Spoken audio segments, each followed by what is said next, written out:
हर सुबह की नई शुरुआत है, हर रात का सच्चा साथ है। जुड़िए हमारे साथ, हर खबर, हर समय, हर जगह हम लाएंगे खबरें जो मायने रखती हैं आपके लिए, आपके साथ। देश और शहर की हर खबर की हम दिखाएंगे हलचल, जहां नहीं पहुंचेगी नजर, जहां राजनीति से लेकर क्रिकेट के चौकों और छक्कों तक, सिनेमा की चकाचौंध से लेकर जुर्म की काली सच्चाई तक। और देखिए जनपद बाराबंकी की खास खबर।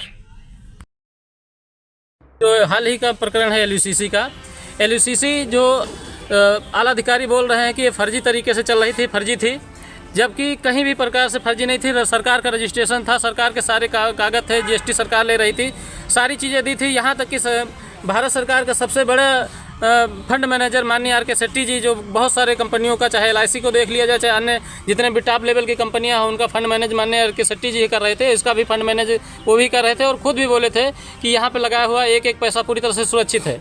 हमारे यहाँ की जिस संगठन के माध्यम से एम्बुलेंस भी चल रही थी और इसके एटीएम वैन भी चल रही थी, एटीएम भी लगे हुए थे जगह जगह पर। जब एक एटीएम में, हमारे एलयूसीसी के एटीएम से बहुत सारी बैंकों का पैसा निकल जाता था, तो कहीं ना कहीं ये अगर लीगल नहीं थी तो क्या फर्जी चल रही थी। इसका जो 2020 में जो लॉकडाउन की स्थिति में हमारे इसी एलयूसीसी के द्वारा जो एम्बुलेंस दी गई थी, उस समय सीडीओ माननीय एकता सिंह जी थी, आईएएस थी, उन्होंने ही अपने हाथ से हरी झंडी दिखाई, उन्होंने ही चाबी ली।